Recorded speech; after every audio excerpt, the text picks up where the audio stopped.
Hello everyone, welcome back to my channel. இன்றைக்கி நம்ம என்ன வீடியோ பார்க்க போகிறோம் அப்படின்னா, ரோஜா செடிகளுக்கு எப்படி உரம் கொடுக்கறது, ரோஜா செடிகளை எப்படி கவாத்து பண்ணுறது அப்படின்றதான் சொல்லிக் கொடுக்க போகிறோம். வாங்க வீடியோக்குள்ளே போகலாம். நம்ம சேனலை இப்போ தான் ஃபஸ்ட் டைமாக பார்க்குறீங்க அப்படின்னா பக்கத்தில் உள்ள நோட்டிஃபிகேஷன் ஆன் பண்ணி வச்சுக்கோங்க, சப்ஸ்கிரைப் பண்ணி வச்சுக்கோங்க. அப்போ தான் நம்ம நெக்ஸ்ட் டைம் போடுற எல்லா வீடியோஸுமே உங்களோட மொபைலுக்கு நோட்டிஃபிகேஷனாக வரும்.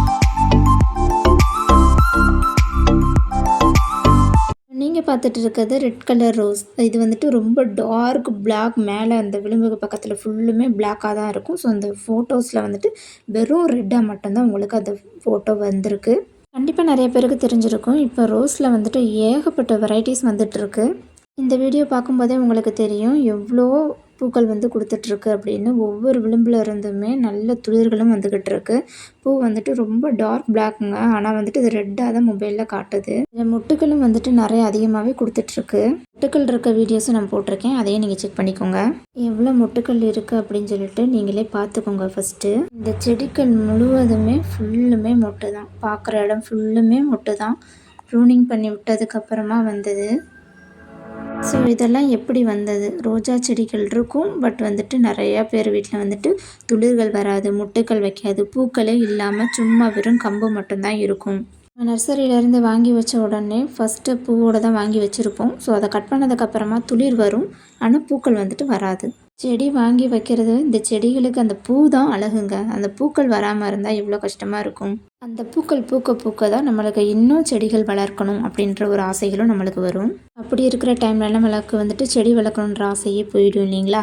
ஸோ நம்ம வந்துட்டு அந்த செடிகளை எப்படி பராமரிக்கலாம் அப்படின்றதுக்காக அதுக்கான என்னென்ன உரங்கள் கொடுக்கலாம் அப்படின்றத ஒரு 5 டிப்ஸ் வந்துட்டு நான் சொல்ல போகிறேன். அதை ஸ்கிப் பண்ணாமல் பாருங்கள். நான் சொல்கிற இந்த 5 டிப்ஸுமே நீங்கள் ஃபாலோ பண்ணுறதுனால கண்டிப்பாக உங்களோட செடிகளும் சூப்பரான ஃப்ளவர்ஸை வந்துட்டு நீங்கள் பார்க்கலாம். பூக்களை நம்ம பறிக்கிறோம் இல்லையா? பூக்களை பறிக்கும்போது நம்ம என்ன பண்ணணும் பார்த்துக்கிட்டிங்கன்னா, அந்த பூக்களுக்கு கீழே இருக்கிற கணுப்பகுதியிலே வந்துட்டு பறித்து எடுத்துகிட்டு போவாங்க. ஸோ நான் கட் பண்ணுற போதே உங்களுக்கு நல்லா தெரியுது நான் எந்த அளவுக்கு கட் பண்ணுறேன்றதையும் நீங்கள் நல்லா பாருங்கள். நம்ம அதில் என்ன தவறு பண்ணுறோம் அப்படின்றதையும் நோட் பண்ணுங்கள். ஸோ அந்த கணுப்பகுதியில் நம்ம கட் பண்ணக்கூடாது. பூக்களை கட் பண்ணும் போது 2 இலைகளாவது நம்ம கீழே விட்டு தான் நம்ம கட் பண்ணணும். நீங்கள் பார்த்தீங்கன்னா உங்களுக்கே தெரியும், நான் அதில் 2 லீஃப் விட்டுட்டு தான் நான் அதை கட் பண்ணுறேன். அப்படி கட் பண்ணுறதுனால என்ன ஆகுது அப்படின்னா, நம்ம 2 லீஃபுக்கு கீழே கட் பண்ணும்போது அந்த 3வது லீஃபுக்குள்ளே இருக்கிற இதிலருந்து உங்களுக்கு அழகாக அதில் துளிர்கள் வரும். அந்த துளிர்களை கூட அவ்வளோ அழகாக உங்களால் பார்க்க முடியும். அந்த லீஃபுக்குள்ளே இருந்து தான் உங்களுக்கு வரும். அதுக்கப்புறம் தான் அதிலேருந்து வர ஸ்டெம்மில் தான் உங்களுக்கு என்ன ஆகும்னா ஃப்ளவர்ஸ் நல்லா கொடுக்கும். இதில் பாருங்கள், இந்த இடத்துல இருந்து தான் நம்மளுக்கு துளிர்கள் வரும். ஸோ நம்ம அங்கே மேலே கட் பண்ணியிருப்போம் அந்த ரோஸை, அதுக்கு கீழே வந்துட்டு எவ்வளோ அழகாக ஸ்டெப் வச்சு ஒரு துளிர் வந்திருக்காங்க அப்படின்றதையும் பாருங்கள். நிறைய பேர் வந்து என்ன பண்ணுவாங்கன்னா, அந்த ரோஸை விளிம்புலேயே வந்துட்டு உடச்சிட்டு போயிடுவாங்க. அப்படி உடச்சிட்டு போனால் நம்மளுக்கு அடுத்து வந்துட்டு துளிர்கள் வராது, மொட்டுகளும் வைக்காது. சில பேர் என்ன பண்ணுறாங்க அப்படின்னு பார்த்துக்கிட்டிங்கன்னா, ஃப்ளவரை வந்துட்டு செடியிலேருந்து கட் பண்ணுறதுக்கு ரொம்ப கஷ்டப்பட்டுட்டு அதை அப்படியே விட்டுறாங்க. அந்த மாதிரி பண்ணுறதுனால நம்மளுக்கு ரோஸ் செடியில் வந்துட்டு இந்த மாதிரி மொட்டுகள் வைக்காது. எப்போயுமே ரோஸ் ஃப்ளவர் வந்ததுக்கப்புறமா ஒரு 2 நாளில் அதுக்குள்ளேயுமே நீங்கள் ஃப்ளவரை வந்துட்டு கட் பண்ணி எடுத்துருங்க. அப்படி கட் பண்ணி எடுக்காமல் இருந்தாலும் நம்ம செடிகள்லேருந்து பூக்கள் வராதுங்க. இதனால் வர்ற ப்ராப்ளத்தினால தான் ரோஸ் செடிகளில் பூக்கள் பூக்காமல் இருக்குது. ஃபஸ்ட்டு ஸ்டெப் நம்ம சொல்லி முடித்தாச்சு. 2வது நம்ம செடிகளில் வந்துட்டு கவ்வாத்தை செஞ்சு கொடுக்கணுங்க. கவ்வாத்து அப்படின்னா பூக்கள் பூத்து முடித்ததுக்கப்புறமா ப்ரூனிங் பண்ணுறது, நம்ம கட் பண்ணி கொடுக்கணும். எப்படி நான் கட் பண்ணி கொடுத்துட்ருக்கேன் அப்படின்றதும் பாருங்கள். உங்களுக்கு கட் பண்ண போர்ஷன்லேருந்து எப்படி துளிர்கள் வந்தது அப்படின்ற வீடியோவும் நான் கொடுத்துருக்கேன். அப்படி நம்ம பூக்கள் பூத்த கிளைகளை கட் பண்ணி கொடுக்கும்போது இந்த மாதிரியான துளிர்கள் வந்துட்டு உங்களுக்கு தாராளமாக நிறைய வரும். இப்படி துளிர்கள் வச்சால் மட்டும்தான் உங்களுக்கு மொட்டுகளும் நிறைய கொடுக்கும். உங்களுக்கு நல்லா தெரியும், இந்த இடத்துல இருந்து நான் பூக்களை கட் பண்ணிட்டேன். கட் பண்ண போர்ஷனுக்கு கீழே இருந்து அழகாக எவ்வளோ அழகாக வந்திருக்காங்க அப்படின்றத உங்களுக்கு நல்லாவே கண்கூடாவே பார்த்துட்ருக்கீங்க. பாருங்கள், இந்த இடத்துல கூட மொட்டுக்களும் வந்தாச்சு. இப்போ நம்ம இந்த செடிகளை வந்துட்டு கவ்வாத்து செஞ்சு கொடுக்க போகிறோம். இது வந்து ரொம்ப சின்ன செடின்றதுனால பூக்களுக்கு கீழே நான் 2 லீஃப் வந்துட்டு கட் பண்ணி கொடுத்துட்டேன். ஸோ நீங்கள் அந்த மாதிரி சரி வாங்க எப்படி கட் பண்ணுறது அப்படின்னு சொல்கிறேன், அதை ஃபாலோ பண்ணுங்கள். இப்போ இந்த கிளையை வந்துட்டு கவ்வாத்து செய்ய போகிறோம். பூக்கள்லாம் பூத்து முடித்ததுக்கப்புறமா நான் ஆல்ரெடி கட் பண்ணி விட்டுருக்கேன். ஸோ உங்கள் வீடியோக்காக நான் உங்களுக்கு சொல்லி கொடுக்குறதுக்காக இதை நான் சொல்கிறேன். ஸோ இந்த அளவுக்கு நம்ம வந்துட்டு என்ன பண்ணலாம், கவாத்து பண்ணி விடலாம். கீழே இதுக்கு கீழே வந்துட்டு நம்ம கட் பண்ணலாம். நான் ஏன் கட் பண்ணல அப்படின்னா, அந்த போர்ஷனுக்கு ஒவ்வொரு துளிர்களுக்குமே வந்துட்டு துளிர் வர்றதுக்கான ஒரு பாருங்கள், துளிர் வர்றதுக்கான ஒரு இது வந்துட்டுருக்கு. ஸோ அதனால் நான் அதை கட் பண்ணி கொடுக்கல. நீங்கள் என்ன பண்ணலான்னு பார்த்துக்கிட்டிங்க அப்படின்னா, இந்த பூக்கள் பூத்ததுக்கப்புறம் இந்த மாதிரியான கவாத்து கொடுத்து விட்ருங்க. அப்படி பண்ணும்போது உங்களுக்கு அந்த இடத்துல இப்போ நான் காட்டினேன் இல்லையா, இந்த இடத்துல இருந்து துளிர்கள் வரப்போகுது அப்படின்றத. ஸோ அந்த மாதிரி உங்களுக்கும் நல்ல துளிர்கள் வர ஆரம்பிக்கும். ஸோ ரொம்ப கட் பண்ணிடாதீங்க, செடிகள் செத்து போகிறதுக்கான நிறைய சான்சஸ் இருக்குது. கொஞ்சம் பத்திரமா கட் பண்ணுங்க. கவ்வாத்து செஞ்சதுக்கப்புறமா நம்ம ஆலோவேராவை எடுத்துக்கணும். கற்றாழை எல்லாருக்குமே தெரியும். கற்றாழையை உங்கள் வீட்டில் இருந்தது அப்படின்னா சின்ன சின்ன பீஸாக கட் பண்ணி எடுத்துக்கோங்க. நம்ம அதை எதுக்கு எடுக்கிறோம் அப்படின்னா, நம்ம கட் பண்ண போர்ஷன்லேருந்து பூஞ்சை தாக்குதல் வந்துட்டு நிறையாவே வரும். பூஞ்சை தாக்குதல் வந்துட்டு அதிகமாக ஆச்சு அப்படின்னா என்ன ஆகும்னு பார்த்துக்கிட்டிங்கன்னா, செடிகள் வந்துட்டு சாகிறதுக்காக நிறைய வாய்ப்புகள் அதிகமாகவே இருக்கும். இதனால் நம்ம கட் பண்ண போர்ஷனில் இருந்துட்டு அந்த கற்றாழை சின்ன பீஸாக கட் பண்ணி அதுக்கு மேலே வந்து சொருகி விட்டுறணும். இல்லை அப்படின்னா உங்கள்கிட்ட மஞ்சள் இருக்குது அப்படின்னா, நான் எப்போயுமே கட் பண்ண உடனே மஞ்சள் எடுத்து ஆட் பண்ணி விட்டுருவேன். ஸோ உங்கள் எல்லாருக்குமே தெரியும், நான் நிறையா வீடியோஸ்லாம் வந்துட்டு மஞ்சள், நீங்கள் இப்போ கூட பாருங்கள், அந்த கட் பண்ணி விட்டுருக்க போர்ஷனில் வந்துட்டு மஞ்சள் எப்போயுமே அப்ளை பண்ணி தான் வச்சுருப்பேன். ஏன் அப்படின்னா அந்த இடத்துல இருந்து உங்களுக்கு பிளாக் கலரில் கருகிக்கிட்டே வர ஆரம்பிச்சிடும். அப்படி கருகி வர ஆரம்பிச்சது அப்படின்னா மொத்த கிளைகளுமே கருகி செடிகள் செத்து போயிடுங்க. ஸோ கட் பண்ணி விட்டதுக்கப்புறமா அந்த பிளான்ட்டில் என்ன நடக்குது அப்படின்றதையும் நம்ம பார்க்கலாம் வாங்க. ஸோ நம்ம கட் பண்ணி கொடுத்த போர்ஷனில் இருந்து எவ்வளோ அழகாக வந்து மொட்டுகள் வைக்கிறதுக்கான துளிர்கள் வந்திருக்கு அப்படின்றத நீங்களே கண்கூடாக பாருங்கள். நிறைய இடத்துல வந்துட்டு அது துளிர் வச்சுட்டு வருதுங்க. ஸோ இந்த பிளான்ட்டு நான் வாங்கி ஒரு 1 மந்த்து தான் இருக்கும். 2 டைம் வந்துட்டு ஃப்ளவர் கொடுத்துட்டாங்க. நான் 2 டைமும் கட் பண்ணி விட்டுருக்கேன். நல்லா பாருங்கள் எவ்வளோ அழகாக வந்துட்டு மொட்டுகள். அடுத்து 3வது ஸ்டெப் வந்துட்டு மொட்டு வர ஆரம்பிச்சிட்டுங்க. ஸோ இதில் இருந்தே உங்களுக்கு நல்லாவே புரிஞ்சிருக்கும், நம்ம கட் பண்ணி கொடுத்தா மட்டும்தான் இந்த மாதிரி பூக்கள் வந்துட்டு நம்மளுக்கு வரும் அப்படின்றதையும் நீங்கள் தெரிஞ்சுக்கிட்டீங்க இல்லையா. அடுத்து ஒரு முக்கியமான விஷயம், கவ்வாத்து செஞ்சாச்சு. ஒரு டிப்ஸ் என்னென்னா, பூக்கள் வந்துட்டு எப்படி கட் பண்ணணும் அப்படின்றதையுமே நீங்கள் தெரிஞ்சுக்கிட்டீங்க. அடுத்ததாக நம்ம பார்க்க போகிறது செடிகளுக்கு என்ன உரம் கொடுக்கலாம் அப்படின்றத தான் நம்ம பார்க்க போகிறோம். அந்த உரம் கொடுத்தா மட்டும்தான் நம்மளுக்கு செடிகளில் இந்த மாதிரி நல்ல பூக்கள்லாம் நம்மளால் பார்க்க முடியும். ஸோ இங்கே பாருங்கள், இதுதான் மாட்டுச்சாணம். பச்சையாக வந்துட்டு நிறைய பேருக்கு கிடைக்கும். பச்சையாக கிடச்சது அப்படின்னா நீங்கள் இந்த மாதிரி நல்லா காய வச்சு ட்ரை பண்ணி வச்சுக்கோங்க. மாட்டுச்சாணம் எல்லாருக்குமே தெரியும், பார்த்துருப்பீங்க. எல்லா வீடியோலையுமே சொல்லியிருப்பேன், மாட்டுச்சாணத்தை வந்துட்டு கொடுங்க அப்படின்னு சொல்லிட்டு. நிறைய பிளான்ட்டுக்கு வந்துட்டு இது யூஸ்ஃபுல்லாக இருக்கும். இதில் வந்து ஒரு தப்பு என்ன பண்ணுறீங்க அப்படின்னா, மாட்டுச்சாணத்தை பச்சையாக வாங்கிட்டு வந்து என்ன பண்ணுறீங்க, அப்படியே செடிகளுக்கு கொடுத்துறீங்க.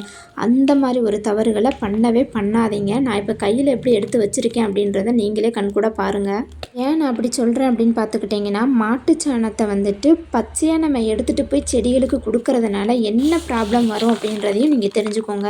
மீட்டனோ ஆயில் அப்படின்ற ஒரு இதை வந்துட்டு ப்ரொடியூஸ் பண்ணும். அது மாத்திரம் இல்லாமல் ஹீட்டை ப்ரொடியூஸ் பண்ணும் பச்சையாக யூஸ் பண்ணுறதுனால. நம்ம பச்சையாக வாரி போடுறதுனால நம்ம செடிகளுக்கு என்ன ஆகும் அப்படின்னா, அது மொத்தமாகவே வெந்து போயிடும், செடிகள் வந்துட்டு கருகி போயிடுங்க. அதனால தான் இந்த மாதிரி ட்ரையாக ஆக்குனதுக்கப்புறமா யூஸ் பண்ணுங்க அப்படின்னு சொல்கிறேன். நம்ம செடிகளுக்கு என்னென்ன தவறுகள் பண்ணுறதையும் அப்படின்றதையும் நம்ம தெரிஞ்சுக்கணும். ராவாக யூஸ் பண்ணி நம்ம செடிகளை சாகடிக்கக்கூடாது. உங்களுக்கு அதை எப்படி பயன்படுத்தணும் அப்படின்னு பார்த்துக்கிட்டிங்கன்னா, மாட்டுச்சாணம் வந்து நிறைய பேர் மாடு வளர்க்குறவங்க வீட்டில் போயிட்டு நிறைய குமிச்சு கொட்டி வச்சுருப்பாங்க. ஸோ அவங்களுக்கு அந்த இடத்துல தனியாகவே ஒரு காய வைக்கிறதுக்குன்னு ஒரு போர்ஷன் கொடுத்து வச்சுருப்பாங்க. அங்கேருந்து நீங்கள் போயிட்டு வாங்கிட்டு வரலாம். இல்லை அப்படின்னா உங்களுக்கு பச்சையாக கிடைச்சாலுமே கூட நீங்கள் பச்சையாக வாங்குங்க. வாங்கி வச்சுட்டு நம்ம வெயிலில் கொண்டுட்டு போய் நல்லா ட்ரை பண்ணிக்கலாம். அப்படி உங்களுக்கு மாட்டுச்சாணம் கிடைக்கல அப்படின்னா வெர்மி கம்போஸ்ட் வந்துட்டு யூஸ் பண்ணிக்கலாம். வெர்மி கம்போஸ்ட் எங்கே கிடைக்கும்னு பார்த்துக்கிட்டிங்கன்னா, நர்சரியில் எல்லாமே கிடைக்கும். கிலோ வந்துட்டு 10 ரூபா 20 ரூபா அப்படின்னே கிடைக்கும். உங்களுக்கு இன்னொரு டிப்ஸையுமே நான் சொல்கிறேன். இப்போ மாடு வளர்க்குறவங்க வீட்டுக்கு நீங்கள் போயிட்டீங்க அப்படின்னா அந்த இடத்துல குமிச்சு வச்சுருப்பாங்க.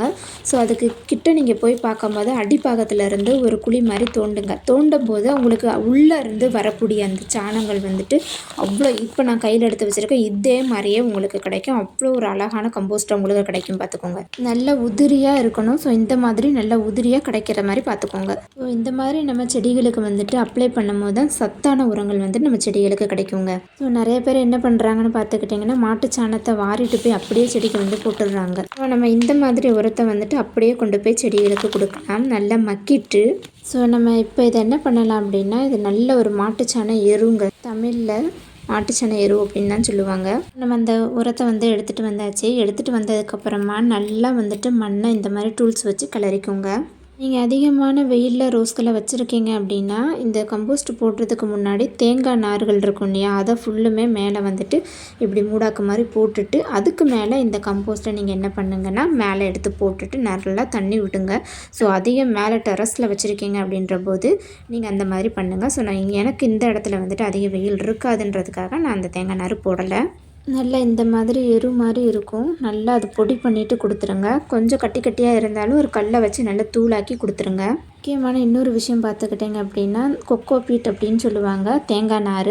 ஸோ அதை வந்துட்டு வெயில் காலத்துக்கு மூடாக்கு மாதிரி யூஸ் பண்ணுங்கள். நம்ம செடிகள் வந்துட்டு ரொம்ப பாதுகாப்பாகவே இருக்கும். ரொம்ப ஹீட்னால செடிகள் வந்துட்டு கருக ஆரம்பிக்குதுன்னு சொல்கிறீங்க இல்லையா? நிறைய பேர் வந்து துளிர்கள் கருகுது, முட்டு கருகுது அப்படின்ற ப்ராப்ளம் வந்துட்டு நம்மளோட பிளான்ட் அடிப்பாகத்தில் ரொம்ப ட்ரையாக இருந்தால் மட்டும்தாங்க இப்படி ஆகும். தேங்காய் நாரை பயன்படுத்துறதுனால ஈரத்தன்மைகளை வந்துட்டு தக்க வச்சுக்கிறோம் வெயில் காலத்தில்.